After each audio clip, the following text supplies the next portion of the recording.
जो जितने समाजवादी थे, जिनके नाम पर आज समाजवादी पार्टी के लोग एक कसम खाते हैं, चाहे वो लोहिया हो, जयप्रकाश हो, आचार्य नरेंद्र देव हो या जितने और भी हो सकते हैं, वो सारे के सारे कांग्रेस के अंदर थे और उनकी कोशिश थी कि भारत को समाजवादी रास्ते पर ले जाना है। कांग्रेस और समाजवादियों का एक पुराना रिश्ता रहा है। दरअसल कांग्रेस समाजवादियों का घर रही है, क्योंकि असल में एक खतरा है राजनीतिक जो अभी आधा टला है कि जो कहता था कि एक अकेला सब पर भारी, वो राजनेता भी आज अकेला पड़ गया। अब उस भाषा का इस्तेमाल करना उचित नहीं लगेगा कि विपक्ष किसी और के सामने मुजरा कर रहा था और आज वो किसके सामने मुजरा करने पर मजबूर हो गए। कि राहुल और अखिलेश का मिलना बड़ा सुखद रहा इंडिया अलायंस के लिए, लेकिन ये मेल परमानेंट तो है नहीं। विधानसभा के चुनाव भी आने हैं, तमाम पार्टियों की अपनी एक आइडियोलॉजिकल लाइन होती है। कांग्रेस भी उसी लाइन को लेते हुए दिख रही है, सोशल जस्टिस की। वही लाइन पिछड़ा दलित अल्पसंख्यक के सहारे अखिलेश भी लेते हुए दिख रहे हैं। इसमें एक और फैक्टर है जिस पे हम आगे चर्चा करेंगे। तो ये दोनों लाइन आने वाले चुनावों में एक साथ हों ये जरूरी नहीं है, अलग अलग कितनी क्या जमीन बनती है किसकी। बड़ा दिलचस्प सवाल आपने किया है और ये समाजवादियों और कांग्रेस दोनों के सोचने का प्रश्न है। जब इस देश में आज़ादी की लड़ाई लड़ी गई तो जो जितने समाजवादी थे, जिनके नाम पर आज समाजवादी पार्टी के लोग एक कसम खाते हैं, चाहे वो लोहिया हो, जयप्रकाश हो, आचार्य नरेंद्र देव हो या जितने और भी हो सकते हैं, वो सारे के सारे कांग्रेस के अंदर थे। कांग्रेस के अंदर ही कांग्रेस सोशलिस्ट पार्टी बनाकर बाकायदा काम कर रहे थे और उनकी कोशिश थी कि भारत को समाजवादी रास्ते पर ले जाना है। नेहरू भी उनमें शामिल थे, लेकिन नेहरू एक व्यापक स्वीकृति वाले नेता थे, सीएसपी में नहीं थे वो, लेकिन सीएसपी के वो बहुत ही सबके आदर्श थे। मतलब लोहिया के भी वही आदर्श थे, जेपी के तो एकदम भाई की तरह उनका रिश्ता था। आचार्य नरेंद्र देव को कोशिश की थी नेहरू ने पूरे कांग्रेस का अध्यक्ष बनाने में, जब कांग्रेस के एक दक्षिणपंथी खेमे ने पीडी टंडन को बना दिया। तो कांग्रेस के अंदर दक्षिण पंथ और वामपंथ की या समाजवादी धड़े की लड़ाई बड़ी पुरानी है, आजादी के पहले थी। आजादी के तुरंत बाद समाजवादी लोग जिस एजेंडा को चाहते थे, उस एजेंडे पर कांग्रेस का तत्कालीन जो पूरा इकोसिस्टम था वो तैयार नहीं हुआ। तो फिर सीएसपी बाहर निकल गई और उसने सोशलिस्ट पार्टी अलग से बनाई। बाद में उसमें बहुत विभाजन हुए, वो बहुत कमजोर भी हुई और जयप्रकाश जी तो आंदोलन एकदम छोड़ के चले गए वो अपना विनोबा जी के साथ भूदान में। लेकिन इधर कांग्रेस ने अपने अवार्डी सम्मेलन में समाजवादी समाज बनाने का झंडा उठा लिया। फिर इंदिरा गांधी के दौर आते तक नेहरू जी के समय जमींदारी उन्मूलन और तमाम चीजें हुई, यानी समाजवादी पूरा जो एजेंडा था उसको लागू कर रहे थे तमाम विरोधों के बावजूद। नेहरू जी ने कई बार इसका जिक्र किया है कि कैसे समाजवादी दोस्तों के अलग हो जाने से वो अकेले पड़ गए थे। इसके बावजूद इंदिरा गांधी के आते आते तो प्रीवी पर्स खत्म करना, बैंकों का नेशनलाइजेशन और इस तरह की तमाम बातें हुई जिससे तमाम समाजवादी वापस आ गए, जिसमें चंद्रशेखर एक बहुत बड़ा नाम है। चंद्रशेखर समाजवादी पार्टी उस समय जो भी थी, मेरा ख्याल है वो संसोपा में थे, संयुक्त सोशलिस्ट पार्टी में, उसको छोड़कर वो कांग्रेस के अंदर आए और बाद में वो 77 में इमरजेंसी विरोधी आंदोलन में फिर वो अलग गए। लेकिन कांग्रेस और समाजवादियों का एक पुराना रिश्ता रहा है। दरअसल कांग्रेस समाजवादियों का घर रही है और जब जब बड़ा खतरा आता है, जब जैसे अंग्रेजों का खतरा था, गुलामी का खतरा, मतलब उससे आजादी पाने की चुनौती थी, तो कांग्रेस और समाजवादी मिलकर काम कर रहे थे और कांग्रेस का एजेंडा ही समाजवादी पार्टी का एजेंडा रहा है। तो आज इतिहास एक ऐसे मोड़ पर खड़ा हुआ है जहां पर आजादी के आंदोलन में विकसित हुए संकल्पों पर अगर हमला हो रहा है, उसको बेमानी बनाने की कोशिश हो रही है, संविधान को खत्म करने की कोशिश हो रही है, तो कोई वजह नहीं है कि इस देश के समाजवादी और कांग्रेस पार्टी को अलग अलग रहना चाहिए। चलिए, यहाँ से ये सवाल उठता है, तो ये जो खतरा था संविधान के ऊपर जिसके कारण से समाजवादी और कांग्रेसी एक साथ आए, क्या ये खतरा टल चुका है या ये खतरा अभी बहुत लंबे समय तक जारी रहेगा? और जो उत्तर प्रदेश की राजनीतिक जमीन है वहां पे बैटल भारतीय जनता पार्टी बनाम ये जो गठबंधन है यही रहेगा या फिर तस्वीरें अलग होंगी? मुझे लगता है कि अभी का चुनाव 2024 का चुनाव एक बहुत बड़ा चुनाव था।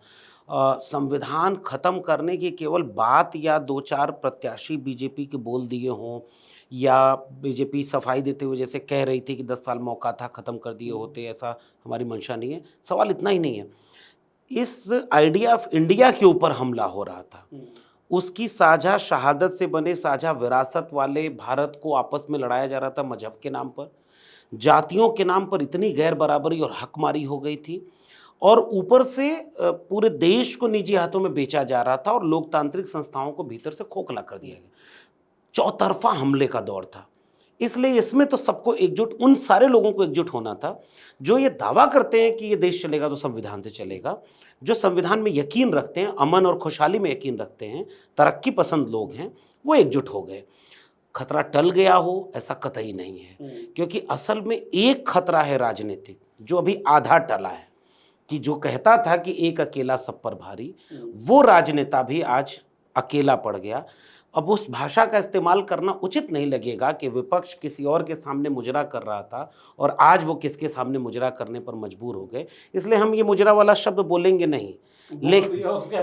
लेकिन हम वो नहीं सहमत हैं उससे, लेकिन कमज़ोर इतने ज़रूर हो गए हैं कि अब वो मनमानी नहीं चलेगी। इसका मतलब आधा खतरा थोड़ा कम हुआ है राजनीतिक, अभी वो खतरा बचा हुआ है।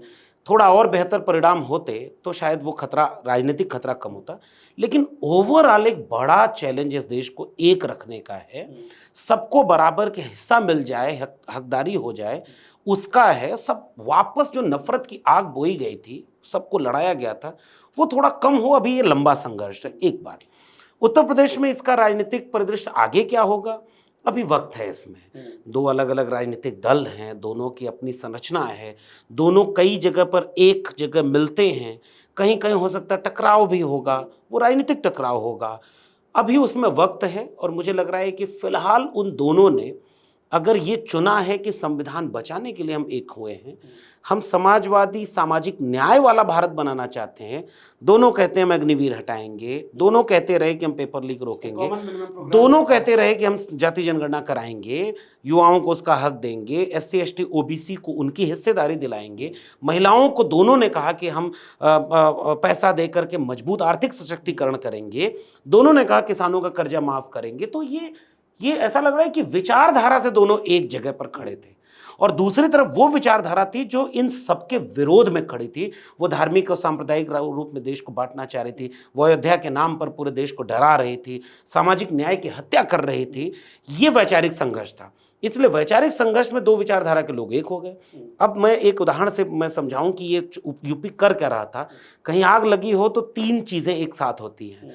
एक वो तबका होता है जो आग लगाने में शामिल होता है, दूसरा वो तबका होता है जो चुपचाप देख करके अफसोस तो कर रहा है कि हाय आग लग गई, लेकिन न बुझाने में शामिल है न लगाने में शामिल है। और तीसरा एक तबका था जो हाथ में आया, पानी, मिट्टी, फूंकना, जो भी हो सका, वो आग बुझाने के लिए दौड़ पड़ा। यूपी वो तीनों अपने आंख से देख रहा था। और यूपी बहुजन समाजवादी पार्टी की तरफ इशारा कर रहे हैं मैं आप। किसी की तरफ इशारा नहीं कर रहा हूँ, चलिए, इशारा नहीं कर रहे हैं तो इस सवाल का जवाब दीजिए, क्योंकि अब तक बसपा का नाम आया नहीं हमारी चर्चा में। एक तबका, एक धड़ा बसपा भी तो था ही, वो आग लगा रहा था, बुझा रहा था, या बस तमाशा देख रही? नहीं, मैं अभी भी कहूँगा कि बहुजन समाज पार्टी मान्यवर कांशीराम की बनाई हुई एक पार्टी, राजनीतिक पार्टी है, जिसको मान्यवर कांशीराम कहते थे कि वो राजनीतिक दल नहीं, एक मिशन है। वो एक सामाजिक सांस्कृतिक आंदोलन है। और इस उत्तर भारत की या भारत की पूरी राजनीति को आप माइनस कांशीराम कहीं नहीं देख पाएंगे। एक ऐसा नाम जिसने पूरे भारत की राजनीति को बदल दिया, बहुत बड़े तबके को आत्मविश्वास दिया, राजनीतिक प्रतिनिधित्व दिया, हिस्सेदारी दी। उत्तर भारत में एक दौर था मिले मुलायम कांशीराम, मंडल आंदोलन के समय की वो राजनीति थी। समाजवादी धड़े, अम्बेडकरवादी लोग सब मिल करके लड़ रहे थे। बीच में बहुत तरह के उतार चढ़ाव आए, चीज़ें बदली। अखिलेश यादव ने 2019 में फिर से कोशिश की, जब मायावती जी के साथ गठबंधन हुआ। 0 सीट पर बसपा 14 में थी, 19 में 10 पे पहुंच गई, 24 में फिर 0 पे पहुंच गई, क्योंकि वो अकेले लड़ रही थी। लेकिन लगभग 16 सीट हैं जिन पे नुकसान पहुंचा है। इसका भी विश्लेषण लोग कर रहे हैं। मेरा मानना ये है कि आदरणीय मायावती जी हों या कांशीराम जी हों, इन लोगों की जो भूमिका है वो बहुत सुनहरे अक्षरों में लिखी जाएगी। लेकिन राजनीति कई बार, समाज जब तैयार होता है ना, तो समाज पहचानता है कि अच्छा, आपका सम्मान हम करते हैं। हम वो लोग नहीं हैं जो आज भी मायावती जी का कोई अपमान कर दे और हम बर्दाश्त कर लें। लेकिन हम ये जानते हैं कि वो समाज जो मायावती जी का सम्मान बहुत करता है, लेकिन अगर उसे भी दिखा कि इस समय जब संविधान बचाना था, इस समय जब सामाजिक न्याय बचाना है, इस समय जब बीजेपी को हराना जरूरी है, तो उस समाज ने निर्णय ले लिया और उस समाज ने निर्णय लेकर के इंडिया गठबंधन का साथ दिया। मैं यहाँ एक बदलाव देख रहा हूँ। ये बदलाव एक सुखद बदलाव है। ये बदलाव वो है जिसको अखिलेश यादव एक स्लोगन में कहते थे ना कि ये संविधान मंथन का वक्त है। एक तरफ संविधान भक्षक खड़े हैं, एक तरफ संविधान रक्षक खड़े हैं। मैं वहां समाज में जागरूकता देख रहा हूं और केंद्र में होता है तो समाज। आपको लगता है कि समाज मूव ऑन कर चुका है मायावती से और बहुजन समाज पार्टी से? एक बड़ा तबका जो संविधान को मानता है, उस बड़े तबके ने संविधान बचाने के लिए और बीजेपी को हराने के लिए वोट किया है। सर, संविधान को बचाने के लिए, बीजेपी को हराने के लिए पीडीए की बातचीत अखिलेश यादव ने की, पिछड़ा, दलित, अल्पसंख्यक। काफ़ी आरोप लग रहे हैं कि हम लोग फिर से वही 90 के दशक वाली राजनीति की तरफ जा रहे हैं जहां केवल जातियों की बात हो रही है। तो आप इस आरोप को कैसे देखते हैं और क्या आपको लगता है कि सच में हम फिर से उन्हीं तरह की जातिवादी बातों की तरफ लौट रहे हैं? नीरज, ऐसा जो लोग कहते हैं कि जातिवाद बढ़ जाएगा इस सबसे, दरअसल वो जाति को या जाति व्यवस्था को बनाए रखने के सबसे बड़े पुरोधा है। इसलिए कि आपके कहने से जाति नहीं खत्म हो जाएगी और जाति को खत्म करने का कोई प्रयोग या कोई प्रयास क्या उन लोगों की ओर से आपने होते कभी देखा है जो आज जातिवाद कथित रूप से बढ़ जाने से बहुत परेशान है?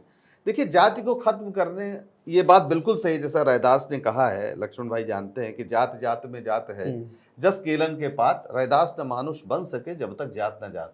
मैं ये मानता हूं कि जब तक जाति की चेतना के साथ आप खड़े हैं तब तक आप संपूर्ण मनुष्य होने का स्वाद नहीं प्राप्त कर सकते। मनुष्य होना उससे ऊपर की चीज है, लेकिन इसका अर्थ ये भी नहीं है कि जाति के आधार पर जो शोषण है, जो वंचना है, जो जाति के आधार पर उत्पीड़न है, आप उसको कंसीडर न करें। जाति कैसे खत्म होगी? बड़ा इंटरेस्टिंग है। एक जमाने में गांधी और अंबेडकर के बीच हमारे देश के निर्माण के दौर में एक बड़ी सकारात्मक बहस हुई, उसने दोनों को बदला।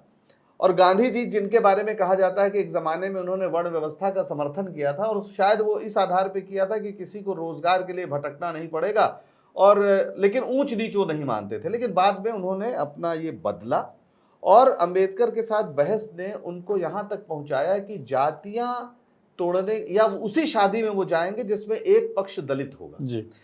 और रक्त की शुद्धता जाति का सबसे, या जाति गौरव का सबसे बुनियादी तत्व है।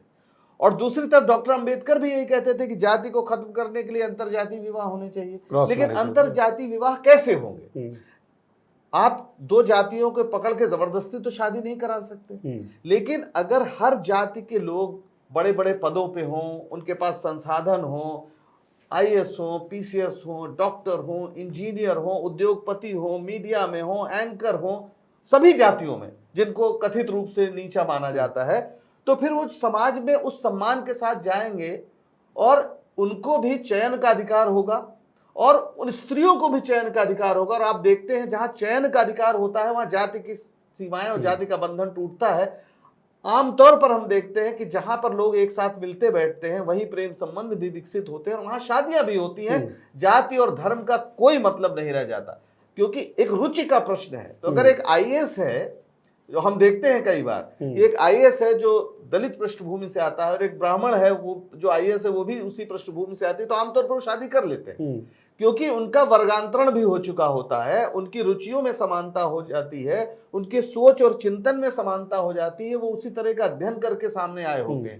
तो समाज में जब इस तरह की स्थितियां आएंगी कि सबके पास संसाधन होंगे, उनकी हिस्सेदारी होगी, तो समाज में अंतरजातीय विवाह बड़े पैमाने पर फैलेंगे और तभी जातियां सचमुच टूटेंगी। जब एक परिवार में पता चला कि मान लीजिए कि आपका एक चाचा जो है, या एक चाचा क्या, चाचा तो आप ही की जाति का होगा, चाचा आपकी जाति का हो, मान लीजिए कि कोई दूसरा व्यक्ति, मैं किसका नाम लूं कि जो भी कहूंगा उससे किसी को कुछ आहत हो सकता है। मान लीजिए मैं कहूं कि अपना ही नाम ले लेता हूं, पंकज श्रीवास्तव हैं, तो इनके घर में रिश्तेदारियां हो रही हैं, एक इनका फूफा यादव हो, एक कोई जो मौसिया है वो पता चला ब्राह्मण हो, एक कोई फूफा हो वो दलित जाति का हो, तो वो जो परिवार बनेगा वो दरअसल सच्चा भारतीय परिवार बनेगा।